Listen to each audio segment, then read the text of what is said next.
Het belangrijkste nieuws van Curaçao in het Nederlands. Extra Journaal. Vers van de pers. Welkom bij Extra Journaal. Fijn dat u weer kijkt. We hebben het belangrijkste nieuws voor u op een rij gezet. En we beginnen met een bericht over minister Silvania. Die zegt dat de huisartsen heel veel geld wilden. Dat zei hij tijdens een behandeling in het parlement. Dat duurde gisteren en eergisteren is er in het parlement gesproken over de huisartsenpost. Nou, er zijn veel klachten over de huisartsenpost en daarom was er een vergadering aangevraagd. Ook is er een niet zo goede relatie tussen de post en de huisartsen.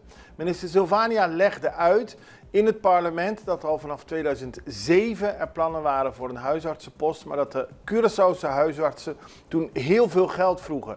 175 gulden per uur om aanwezig te kunnen zijn in die post. En vanwege dat hoge bedrag is het niet doorgegaan en is er op een andere manier uiteindelijk toch een huisartsenpost tot stand gekomen. Niet in samenwerking met de CAV, die zijn wel steeds betrokken geweest bij de oprichting, maar ze staan los van elkaar. En dat legde de minister uit en die kreeg later op de avond nog een motie van het parlement om te kijken wat er kan worden verbeterd in de relatie tussen de huisartsenpost, het ziekenhuis en de huisartsen zelf.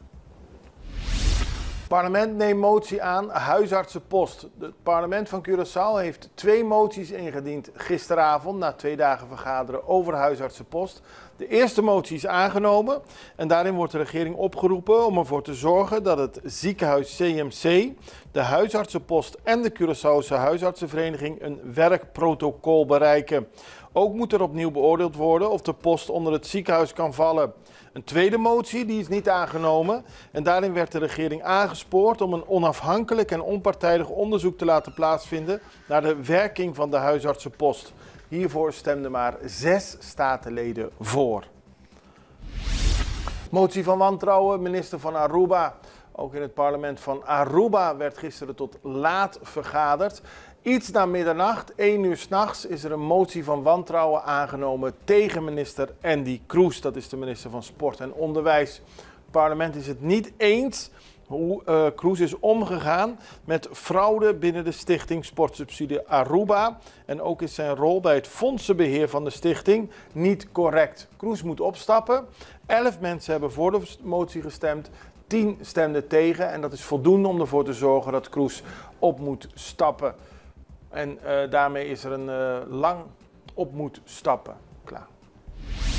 Beslaggerecht op rekening CBV. De extra meldt dat er beslag is gelegd op de rekening van de Vereniging voor Verpleegkundigen, CBV. En dat is gebeurd door de voormalige vicepresident. Die is naar de rechter gestapt en die heeft gelijk gekregen in de zin dat het ontslag van mevrouw Mogen onterecht is geweest. Ze zou nu recht hebben op salaris van augustus 2022 tot nu.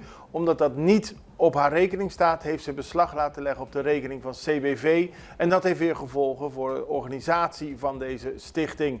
Er wordt nu gekeken hoe een oplossing kan worden bereikt, want de partijen staan lijnrecht tegenover elkaar. Vergadering IPCO begin 2025 afgezegd. Aruba heeft laten weten dat de organisatie van het Interparlementair Koninkrijksoverleg, het IPCO, niet door kan gaan. Die staat namelijk gepland op 8 januari 2025. En dat is ook de datum dat Aruba een nieuw parlement krijgt. Dit is een gevolg van de verkiezingen die in december zullen worden gehouden. Die 2 zaken kunnen niet worden gecombineerd, een nieuw parlement installeren en een IPCO organiseren. En daarom is het uitgesteld. En misschien op een andere datum moet het nog plaats gaan vinden. Opmerkelijk is dat de vergadering van de IPCO in Aruba in begin 2024 ook niet door kon gaan. Betaald parkeren in de binnenstad, we hebben het al vaak gezegd, maar nu in ieder geval, als je je auto parkeert in Punta of Otrobanda, dan moet je €1 per uur betalen. Dat kan via een speciale app, dat kan ook met een ouderwetse gulden, het kan niet met een pinpas, dus het zijn een van deze 2 zaken. En elke tijd daarna kost 50 cent, ik geloof per half uur, maar in ieder geval kun je dan geparkeerd staan. En je kunt ook op een bepaalde manier zeg maar een soort tegoed kopen. Heel veel zaken die gaan gelden voor mensen die vaak in Punta en Otrobanda zijn, maar de mensen die gewoon eventjes naar de stad gaan, voor hen moet het nu mogelijk zijn om makkelijker te parkeren, maar het kost wel €1 per uur.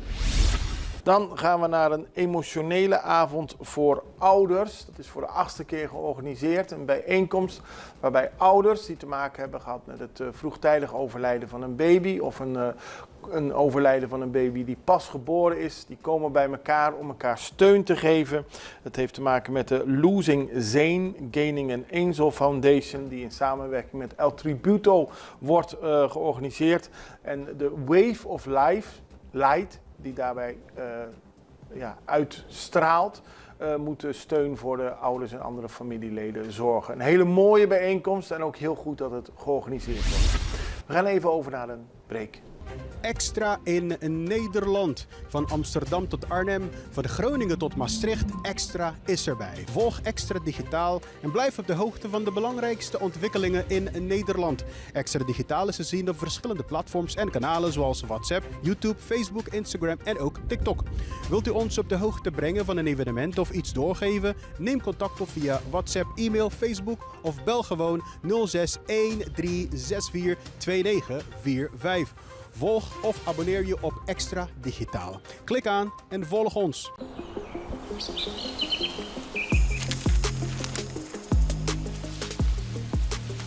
Welkom op Curaçao, een van de mooiste eilanden in de Caribiën. Een ware parel. En het is een eiland waar je van heel veel zaken kunt genieten. Van de natuur, van de zee, van het eten, van de mensen en zoveel meer. Curaçao is een eiland waar heel veel gebeurt op het gebied van politiek, cultuur, sport en zoveel meer. En Extra Journaal brengt het belangrijkste nieuws van Curaçao. Maar we hebben ook aandacht voor al het nieuws op Bonaire en Aruba en op de bovenwinden, Saba, Sint Maarten en Sint Eustatius. En we belichten al het nieuws van alle kanten. Het nieuws is duidelijk, actueel en vers van de pers. Extra Journaal, elke werkdag op Salto. Op Curaçao zijn we de hele dag bezig met het maken van Extra Journaal. Volg ons op je favoriete Amsterdamse zender, Tauro.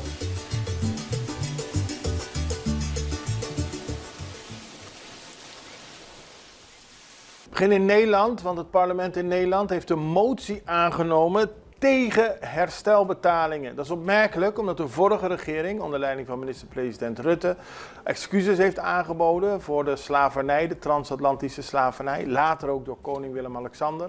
En er toen herstelbetalingen zijn aangekondigd. Nu heeft een meerderheid in de Tweede Kamer een motie aangenomen tegen herstelbetalingen. Die is ingediend door het Kamerlid Joost Eertmans van de fractie JA21. En de motie is met 80 stemmen aangenomen. Er zijn 150 parlementariërs, dus het is een duidelijke meerderheid. Volgens de motie is er niemand die schade heeft geleden van de transatlantische slavenhandel meer in leven. En daarom verzoekt de Kamer de regering niet over te gaan tot herstelbetalingen. De regering heeft nog niet gereageerd.